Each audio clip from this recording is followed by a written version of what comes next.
আমরা সবাই বিজয়ী। আমার মনে হয় শুধু শেষ পপ আপ বার্তাটাই। আমরা দেখেছি যে আমরা বিজয়ী, আমরা সবাই বিজয়ী। আমরা সবাই এক নতুন আকাশে উঠছি। আর জানেন তো, এই সঙ্গে আমরা এই নিখুঁত ব্যবস্থায় উড়ে চলেছি।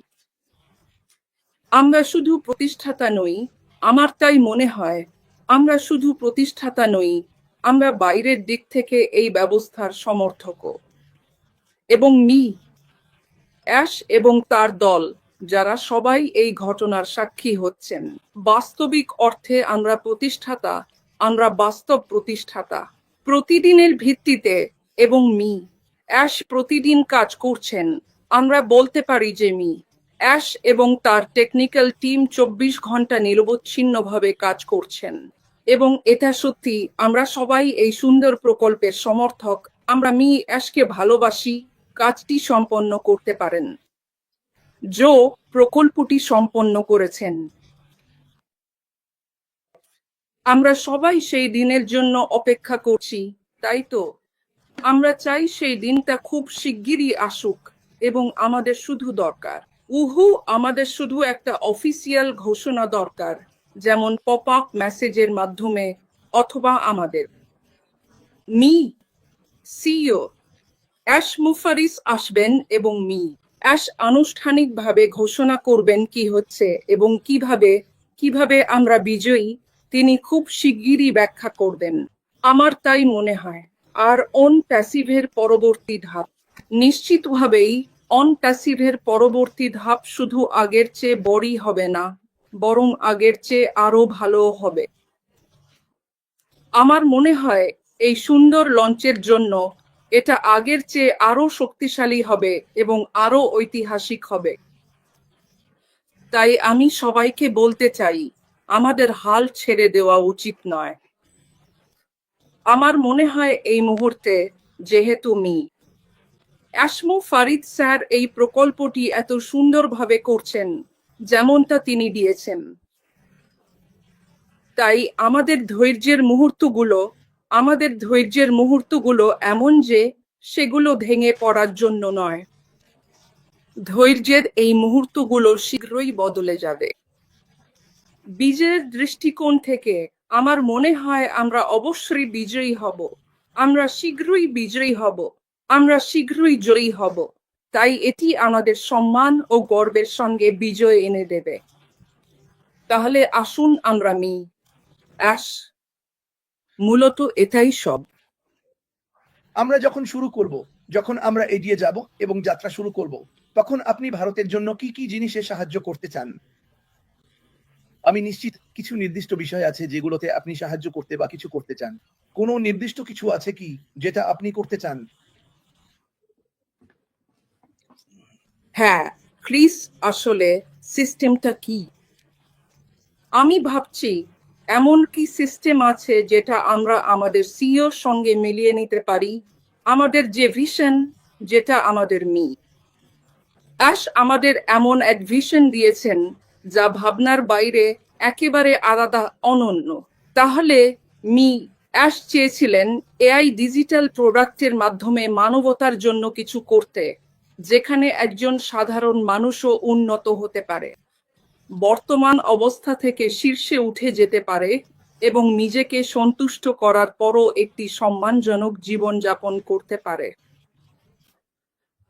সাধারণ মানুষ থেকে শুরু করে ভালো চাকরি পেতে পারে এবং দরিদ্রদেরও সাহায্য করতে পারে। তাই ভবিষ্যতে আমরা দান খয়রাত করতে পারবো দরিদ্র মানুষদের জন্য। আমরা শুধু এই সিস্টেম থেকেই দান খয়রাত করতে পারবো। আমার তাই মনে হয়। তাই আমরা খুবই ভাগ্যবান, এতটাই আশীর্বাদ পুষ্ট যে আমরা এই প্ল্যাটফর্মে এসেছি, যেটা আমাদের দিয়েছেন আসমো ফরিদ স্যার। আর আমরা সবাই অপেক্ষা করছি এক বিশাল বিপ্লবের জন্য, যা এআই ডিজিটাল টুলস এর মাধ্যমে পুরো পৃথিবীতে পরিবর্তন আনবে। তাই এটা প্রত্যাশার সময় এবং এটা উদ্দীপনার সময়। এই সিস্টেমে থাকা সব অ্যাফিলিয়েট, পুরো বিশ্ব এবং সব দেশের মধ্যে প্রত্যাশা খুবই বেশি। আর আমরা সবাই অপেক্ষা করছি সেই সব ঘটনার জন্য যেগুলো আমাদের সিইও আশমুফারে সবসময় বলেন, বড় স্বপ্ন দেখো, সবসময় বড় স্বপ্ন দেখো। আর আমরা সবাই জানি বিষয়গুলো দেরি হচ্ছে। আমি জানি আমাদের প্রত্যাশার চেয়েও বেশি দেরি হচ্ছে, কিন্তু সময়টা লাগছে। কিন্তু যখন সিস্টেমটা চালু হবে তখনই সেটা সঠিক জায়গায় থাকবে। আর আমি নিশ্চিত আমরা বুঝতে পারবো কেন দেরি হয়েছে এবং এর পেছনের কারণগুলো কি। তাই এখনই সিস্টেমটাকে গ্রহণ করার সঠিক সময়। যেমন যেমন যাই হোক, দীর্ঘ বছর পর 2018 থেকে 2020 পর্যন্ত চলেছে। আমরা দেখিয়েছি আমরা যুদ্ধের মধ্য দিয়ে এসেছি, সংগ্রাম, চ্যালেঞ্জ আর সমস্যার মধ্য দিয়ে এগিয়ে এসেছি। তাই আমরা দেখতে পাচ্ছি এই সময়ে 2025 সালে আমরা এখন অনেকটাই নির্ভর। আমারও তাই মনে হয় পপ আপ জনতার দৃশ্য দেখার পর এই সময়ে আমরা অনেকটাই নির্ভর। জয় জয় জয়। হ্যাঁ, আমার মনে হয় আমাদের প্রস্তুত থাকা উচিত গ্রহণ করার জন্য, পরবর্তী ধাপে যাওয়ার জন্য, যেটা আমাদের সিইও আশমুফারে স্যার আগামী দিনগুলোতে তার সব অফিসিয়াল যোগাযোগের মাধ্যমে ঘোষণা করতে যাচ্ছেন, যেমন পপ আপ বা ওয়েবিনারের মাধ্যমে। তাই আমাদের বোঝা উচিত এখানে একটু ধৈর্য বাড়ানোরও প্রয়োজন হবে, এবং আমার মনে হয় এটাই হবে ধৈর্যের শেষ সময়। সব নতুন দারুণ দিনের অপেক্ষায় আছি। আমার মনে হয় 2025 সালে আমাদের সব স্বপ্নই সত্যি হবে। দেখুন, আমরা এখানে ভারতে আছি। ভারতের মানুষের পক্ষ থেকে, ভারতীয়দের পক্ষ থেকে আমি সবাইকে বলতে চাই যে উদ্দেশ্য নিয়ে আমরা এখানে ভারতে, এখানে অন প্যাসিভে আছি। 2020 সালে বা 2020 সালের আগেও 2018 সাল থেকে এখন পর্যন্ত যারা সবাই আমাদের সঙ্গে এখানে যুক্ত হয়েছেন, এবং এখন 2025 সাল মানে প্রায় 7 আগস্ট বছর, কেউ কেউ এখানে 8 বছর ধরে আছেন, কিন্তু আমরা এখনো 1 টাকাও পাইনি। ঠিক তো, আমরা শুধু ধৈর্য ধরে আছি, মানে আমরা অপেক্ষা করেছি, আর অপেক্ষা করতে করতে আমাদের ধৈর্যের মাত্রা সর্বোচ্চ শিখরে পৌঁছে গেছে। এর আগে আমরা অনেক কোম্পানিতে কাজ করেছি এবং অন প্যাসিভের সঙ্গে অনেক কোম্পানিতে যুক্ত হয়েছি,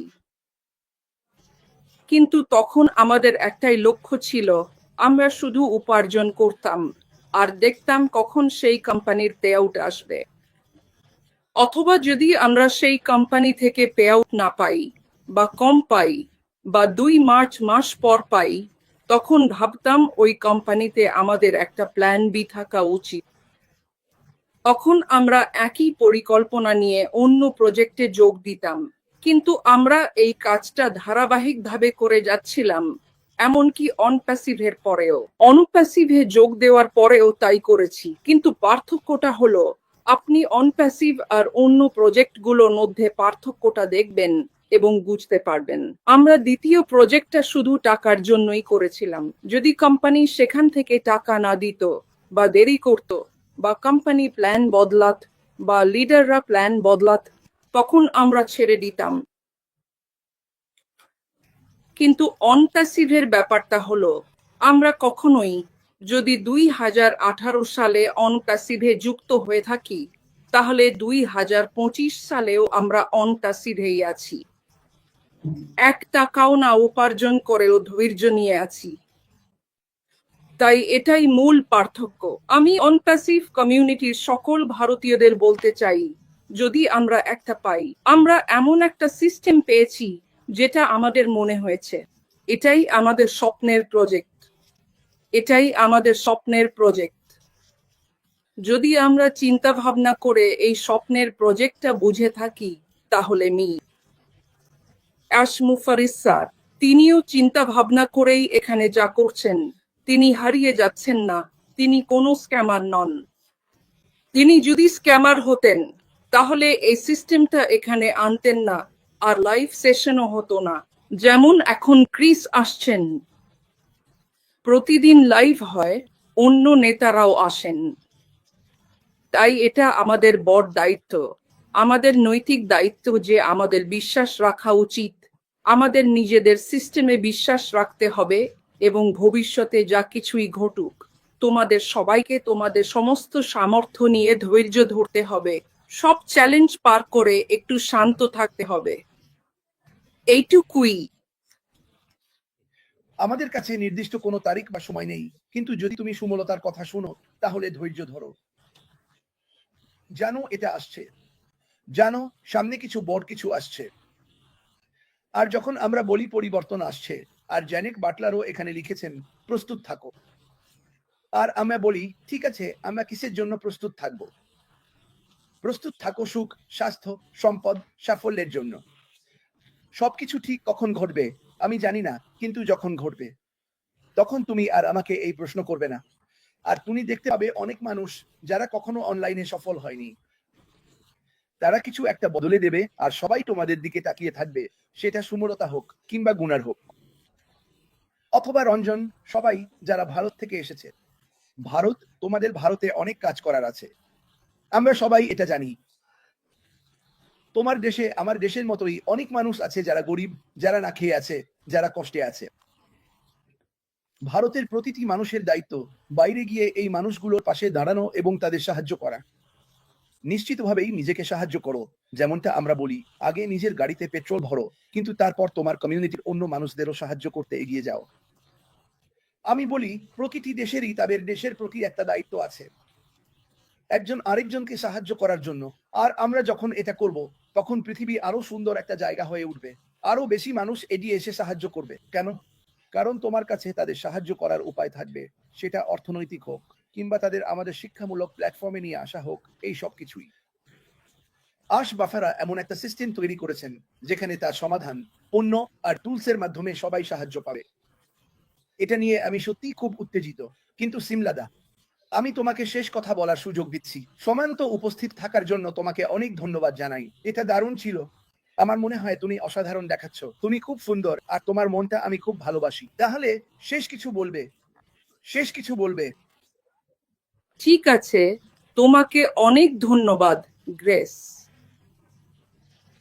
আমি কিছু লাইন শেয়ার করতে চাই যা কেউ আমাকে পাঠিয়েছে আমাদের প্রিয় সহকর্মী মিস্টার আশের পক্ষে, এবং এই লাইনটি লিখেছেন মিস্টার ইশাদ শেখ। তুমি জানো ইশাদ শেখকে? হ্যাঁ। সে খুব সুন্দর কিছু লাইন লিখেছে, তাই আমি এটা শেয়ার করছি। আমাদের প্রিয় সিইও মিস্টার আশ সম্পর্কে আমার অনুভূতি, প্রথমত সরলতা ও বিনয়। তার বিনয়ী তার সবচেয়ে বড় গুণ। তিনি সবাইকে সমানভাবে দেখেন এবং সবাইকে মূল্যবান মনে করান। দ্বিতীয় গুণ হলো দয়া। তার দয়ার কোনো সীমা নেই। তিনি সবসময় অন্যদের সাহায্য করতে প্রস্তুত এবং যাদের প্রয়োজন তাদের জন্য নিজের সাধ্যমতো সবকিছু করেন। মিস্টারের তৃতীয় গুণ হলো আশের তৃতীয় গুণ হলো ভালোবাসা ও স্নেহ। তার হৃদয় ভালোবাসার এক বিশাল সাগর। তিনি উদারভাবে তার ভালোবাসা ভাগ করে নেন, যার ফলে তার চারপাশের সবার সঙ্গে গভীর বন্ধন তৈরি হয়। চতুর্থ গুণ হলো ব্যক্তিত্ব। তুমি জানো একজন সিইওর ব্যক্তিত্ব কেমন হওয়া উচিত, তাই তো? একজন সোনালী হৃদয়ের সিইও হিসেবে তিনি সুখের বাতিঘর। তিনি আনন্দ ছড়িয়ে দেন এবং জানেন কিভাবে অন্যদের মন ভালো করতে হয়। ষষ্ঠ গুণ হলো হাসি। আমাদের সিইওর সেই দারুণ হাসি। তার হাসি এতটাই সংক্রামক যা সবার মাঝে আনন্দ ছড়িয়ে দেয় এবং সৃষ্টি করে এক ইতিবাচক আন্তরিক পরিবেশ। তিনি যেখানে যান, আমাদের প্রিয় সিইওর সম্পর্কে আরো অসংখ্য অসাধারণ বিষয় আছে যা শব্দে প্রকাশ করা যায় না। স্যার, আমরা আপনাকে ভালোবাসি এবং এই সুন্দর প্রকল্প অন প্যাসিভে আমাদের সুযোগ দেওয়ার জন্য অসংখ্য অসংখ্য অসংখ্য ধন্যবাদ। এই কথাগুলো লিখেছেন মিস্টার ইশাদ। ক্রিস, আপনার এই মূল্যবান তথ্যটি আমার সাথে শেয়ার করার জন্য এবং আমাকে এই বিষয়ে বিস্তারিতভাবে অবহিত করার জন্য আমি আপনার প্রতি আন্তরিকভাবে কৃতজ্ঞ। আপনার এই সহযোগিতা আমার জন্য অত্যন্ত সহায়ক হয়েছে এবং আমি এর জন্য আপনাকে অসংখ্য ধন্যবাদ জানাতে চাই। আপনার এই উদারতা এবং তথ্য প্রদানের মানসিকতা সত্যিই প্রশংসনীয়। এই ধরনের গুরুত্বপূর্ণ বিষয়গুলি সকলের সাথে ভাগ করে নেওয়ার জন্য আপনার এই প্রচেষ্টা অত্যন্ত মূল্যবান। আপনার এই অবদান আমাকে অনেক কিছু শিখতে সাহায্য করেছে এবং আমি এর জন্য চিরকৃতজ্ঞ থাকব। আপনার এই মহৎ কাজের জন্য আপনাকে আবারও অনেক অনেক ধন্যবাদ, ক্রিস। আপনার এই সমর্থন এবং দিক নির্দেশনা আমার জন্য অত্যন্ত গুরুত্বপূর্ণ। আপনার এই তথ্য আমার জন্য একটি নতুন দিগন্ত উন্মোচন করেছে এবং আমি এর গভীরতা উপলব্ধি করতে পেরেছি। আপনার এই প্রচেষ্টা নিঃসন্দেহে প্রশংসার দাবিদার এবং আমি আপনার প্রতি চিরকৃতজ্ঞ থাকব। আপনার এই অমূল্য সহযোগিতা আমার পথচলাকে আরো মসৃণ করেছে। এবং আমি 2 লাইনের মধ্যে কিছু বলতে চাই। এগিয়ে যান। আমরা ইতিমধ্যেই জিতেছি। আমরা বিজয়ী। আপনি জানেন, আমরা বিজয়ী এবং বিজয়ী মানসিকতা মানুষকে ইতিবাচক করে তোলে।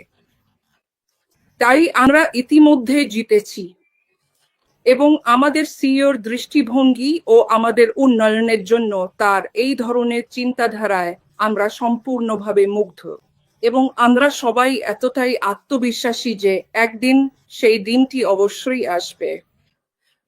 আমরা ফলের স্বাদ উপভোগ করব, আমরা আপেলের স্বাদ উপভোগ করব এবং আমাদের মহান সিইও মি অ্যাশ মুফারিস স্যারের প্রচেষ্টার ফলও আমরা উপভোগ করব। তাই আমরা সবাই ভাবছি এটা দেরি হচ্ছে, কিন্তু আসলে এটা দেরি নয়। এটা দেরি হলেও এটা আমাদের জন্য আনন্দের পাহাড় নিয়ে আসবে। আমি মনে করি এমন এক আনন্দের পাহাড় আসবে যা আমাদের স্বপ্ন পূর্ণ করবে। তাই এবং আমাদের অ্যাশ মুফারের সব ধরনের সামর্থ্য আছে, তার আছে সব বাধা, চ্যালেঞ্জ আর সমস্যাগুলো সামলানোর ক্ষমতা এবং তিনি ইতিমধ্যেই অতীত থেকে শিক্ষা নিয়েছেন। তাই আমাদের ইতিবাচক মনোভাব, আমাদের লক্ষ্য, আমাদের জয়ী মানসিকতা, আমি মনে করি আমরা পৃথিবীতেও একজন খুব সুখী মানুষ হতে পারি। এখন আমাদের অবস্থান নিরাপদ। আমাদের একটি সুরক্ষিত, মূল্যবান অবস্থান আছে যেখানে ধৈর্যশীলদের জন্য সব পুরস্কার ফলসহ ফিরে আসবে। আলবিদা, আলবিদা। বাহ, শোনো, আমি তোমাকে বলি, এখানে তোমাকে দেখতে 500-রও বেশি মানুষ ছিল সিমলাদা। আমি জানি তাদের অনেকেই ভারতের, আর আমরা শুধু বলতে চাই, ভারত, আমরা তোমাদের ভালোবাসি, আমরা তোমাদের ভুলে যাইনি, আমরা কাউকেই ভুলে যাইনি। আমি এটা প্রতিদিনই বলবো। আমি জানি এখন হয়তো তুমি কিছু সমস্যার মধ্য দিয়ে যাচ্ছ, কিন্তু এগুলো সবই কেটে যাবে। যখন সবকিছু ঠিকঠাক চলতে শুরু করবে তখন তুমি তোমার কষ্ট ভুলে যাবে। কিন্তু আমি চাই তুমি মনে রাখো, পৃথিবীতে আরো অনেক মানুষ কষ্টে আছে, আর আমরা তাদের সাহায্য করার জন্যই আছি। শ্যামাদা, ধন্যবাদ প্রিয়, আমি তোমাকে ভালোবাসি। বিদায় বলো, বিদায়। খুব ধন্যবাদ, ক্রিস। অনেক ধন্যবাদ। আমরা সবাইকে ভালোবাসি। আবার দেখা হবে।